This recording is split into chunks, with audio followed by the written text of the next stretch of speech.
Lack of commitment.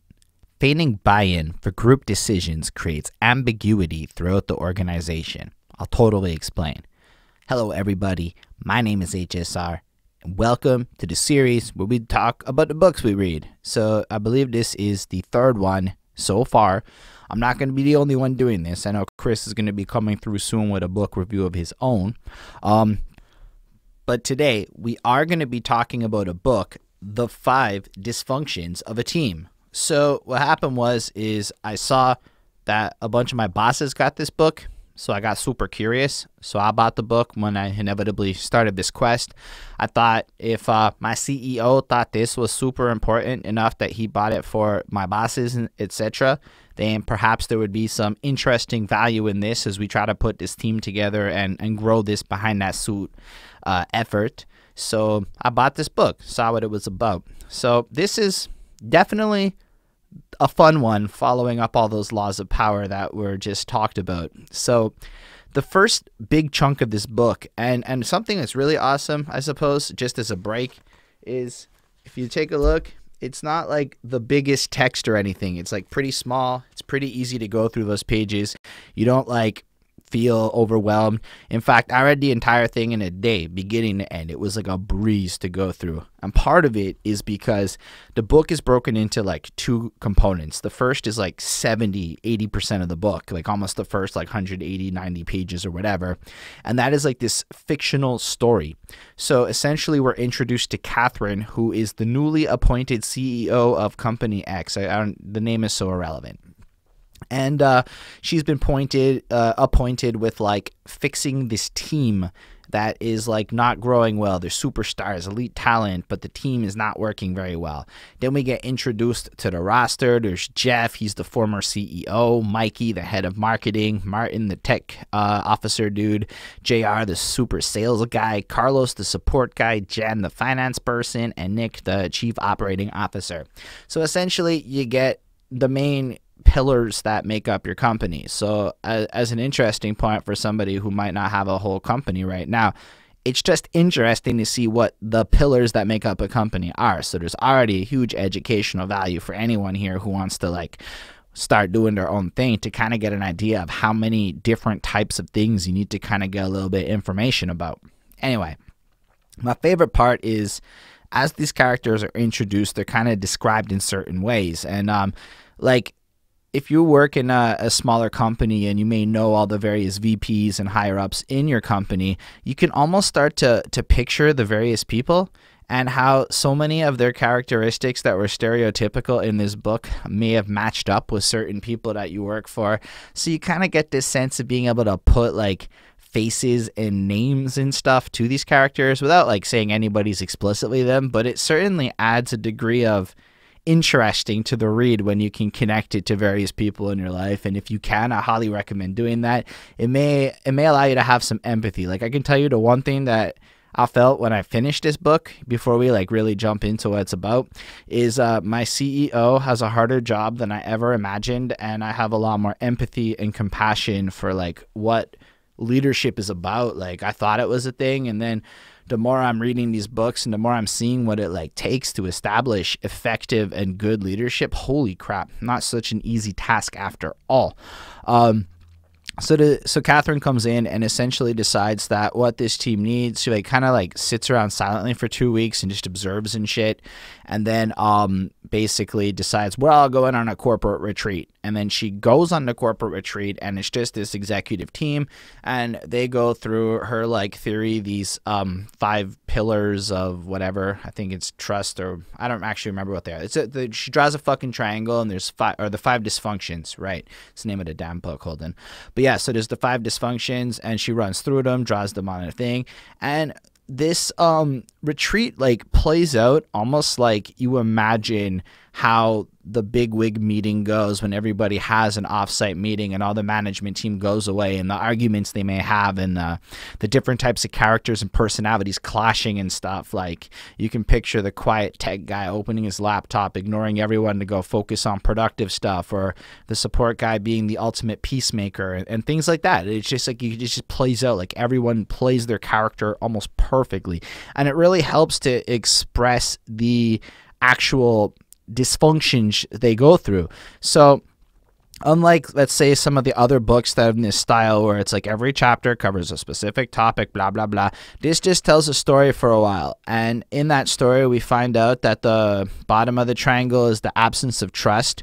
And the symptom of this is an unwillingness to be vulnerable in the group. And then because of this, we find out that there is a fear of conflict, which means that folk kind of like seek an artificial harmony over any kind of constructive, passionate debate.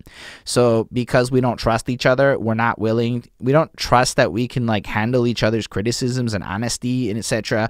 So we fear actually debating, believing that fake synergy counts for something, you know, like these harmonies, these peaceful moments when there's all sorts of tension are actually good, but it's a fear of conflict.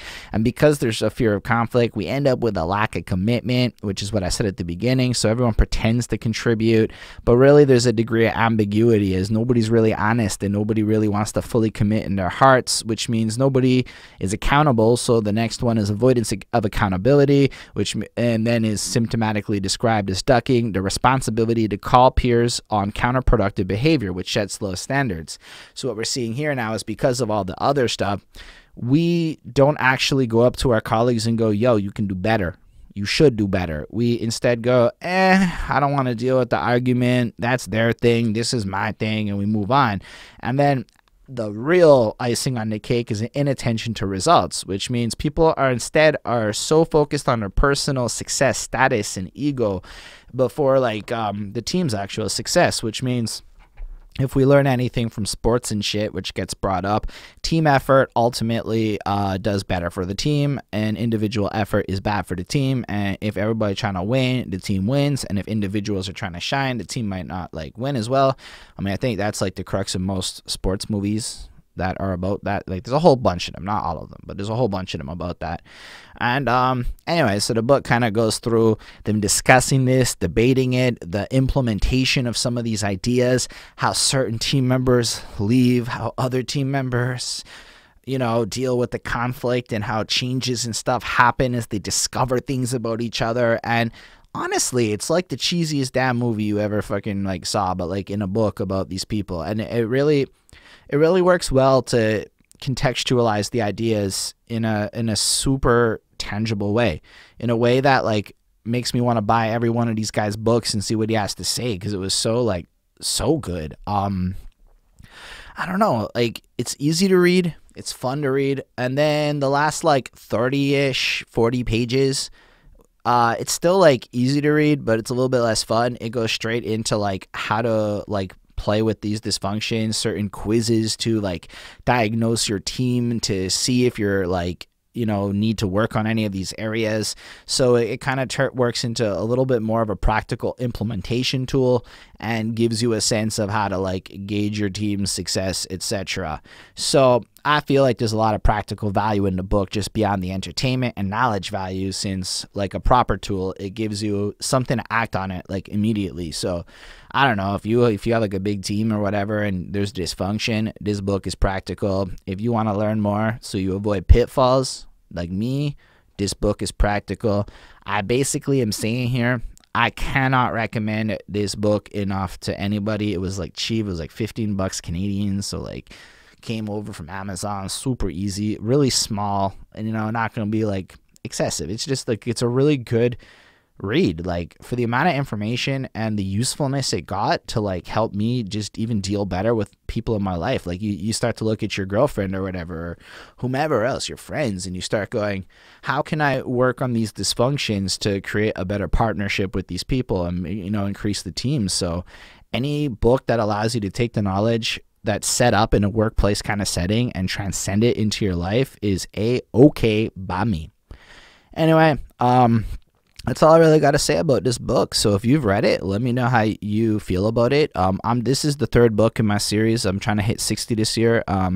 Every time I finish one, once I catch up to what I'm actually reading, I'm just going to record a review, pop it off for y'all. And if all goes well, we've got a crazy number of book reviews on the channel by the end of the year. Let me know what you think is interesting. I'm trying mostly to stick with nonfiction, just informative stuff that can like educate me, teach me, see different kinds of perspectives. Something that can help me learn. I'm not completely opposed to fiction, but I would love to know what you're reading and what you thought of this. Let me know in the comments, and if you do, you enter the Grind to 1,000 subscribers contest, where if you subscribe to the channel, like the video, and you put that awesome comment in, you enter a raffle where once we break past 1,000 subscribers, we'll be giving out $100 of Amazon gift card money to a person for first prize, and they will also be able to request a review on something. Second prize will be $50 plus the review, and third prize will be $25 plus a review. And for every other video on the channel that you go back to, you can like and add a comment. You get an extra entry into this raffle. So let us know what you think. Have yourself a wonderful night, and take care.